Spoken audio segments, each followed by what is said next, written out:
As promised, part 2, more critiques of Islam from my Christian brother George. Go for your question. Hi, Khalid. Welcome back, everyone. So I want to know why I can't draw the Prophet Muhammad.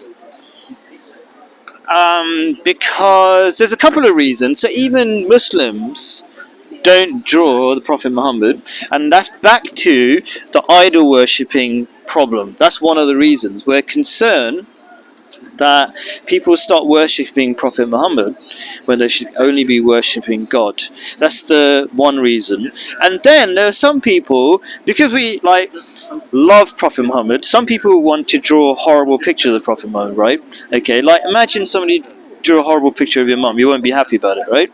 Okay, now just to clarify, we don't believe in killing people who draw those pictures. We just tell them it's not a very civil thing to do, because if I start, let's say I'm talking to you and I just start cussing your mum and draw horrible pictures of your mum, and your mum doesn't look like that, right? It's not civil, and that's all we say, right? What do you think about that? I agree. If you draw a picture just to disrespect someone and mock them, right, then it's not a nice thing to do, unless that person deserves to be mocked. Like if you draw an ugly picture of Tony Blair and mock him, I'm all for that, right? I wouldn't even do that. I think Tony Blair is a war criminal, but I won't bother doing that because I don't think it strengthens my argument against him. I would just say he's a war criminal because X, Y, Z. You know what I mean? And I think that's far more powerful than drawing pictures of him. But these war criminals think they're important, so when you pull them off their high horse and mock them, I think it does them more good than harm. More good than harm, or more harm than good? No, more good than harm. Yeah. They need to be humbled.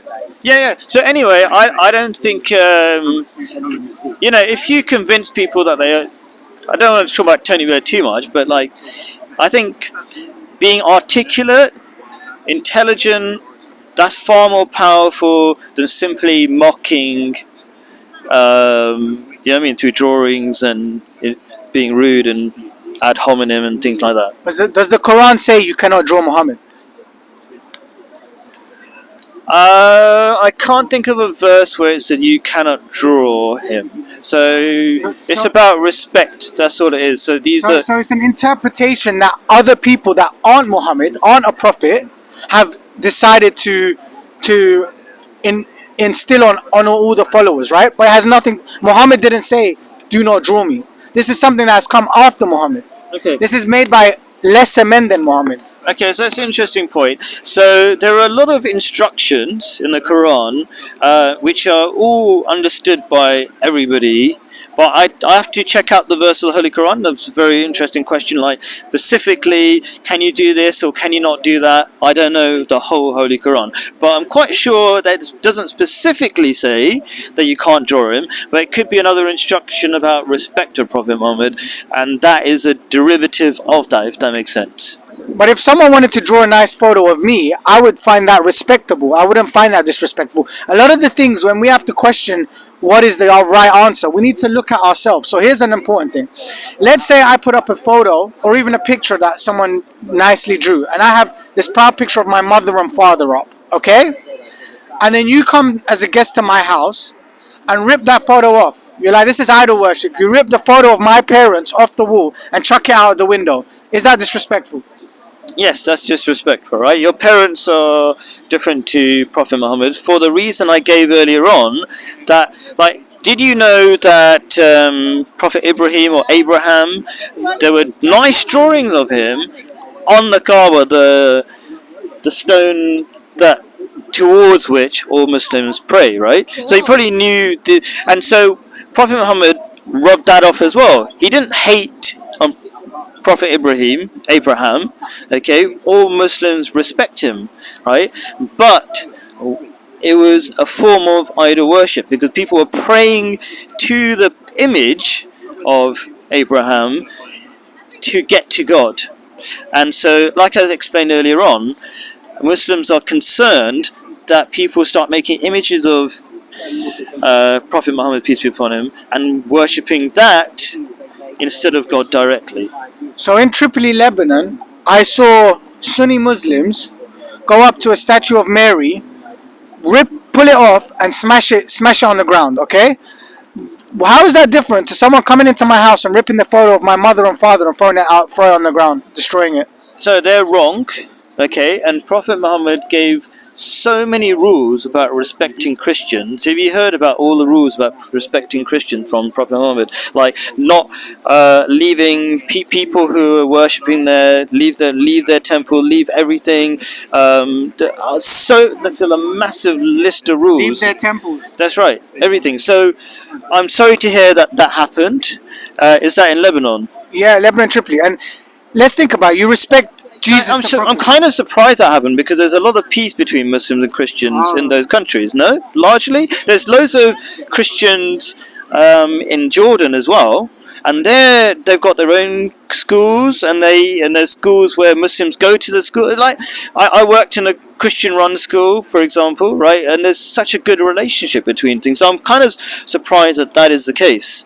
The vast majority of people are good, but with all things, there are a few evil individuals that want to cause strife between the communities to see the downfall of Lebanon, probably for the benefit of Zionists. Right, and okay, right. So bearing that in mind, I think you and me, we should not say shouldn't support that Zionist cause, okay, by saying that that's how Muslims are, because then I didn't say that. But it kind of came off that way. I'm giving you an example. Yeah. So okay, cool. But just to be clear, we should always unify on the good things, and if something bad happens, we should both unify and say that's bad. And so I agree with you that it was bad that they smashed a picture of or model the statue of Mary. So that's wrong. Well, on that point, you respect the Prophet Jesus, right? Yep, and we respect Mary. Mary's also in the Quran. So do you think Jesus would be happy to see a beautiful statue of his mother being destroyed? You as a human, if someone had made your mother a beautiful statue, and someone come around and destroyed that, would you be happy? I think because Jesus was a monotheist and some Christians pray to Mary, he wouldn't be happy about the statue being there in the first place. But that doesn't mean no. But I mean, I just gave you a logical reason, right? But he wouldn't agree with people smashing it either, because he was a kind person, right? He didn't enforce his will on people. He could have tried to enforce his will, but he didn't. So he doesn't enforce will, and that's it in Islam as well. There's no compulsion in matter of religion. So these Muslims are going against the teachings of the Quran by putting their religious views on Christians by smashing that idol. Or not idol, sorry. It might be an idol, depends on how you look at that particular statue. I would say, let's say, I'll use myself as an example, right? If I came here and said there's just one God and you shouldn't worship idols, and then someone gave me a statue of my mother that I liked, and I put it in my house, and then later on, someone else decided, you know what, I want to pray to this statue. That is that person's mistake, because as the Christian book will tell you, as the saint like Marius will tell you, you should not worship idols. It's in the Christian doctrine. But I feel like we already agreed. What are we disagreeing about? So we agree, but I think what my point is, you need to. There's a clear distinction between religious art and idol worship. That's what I'm trying to say.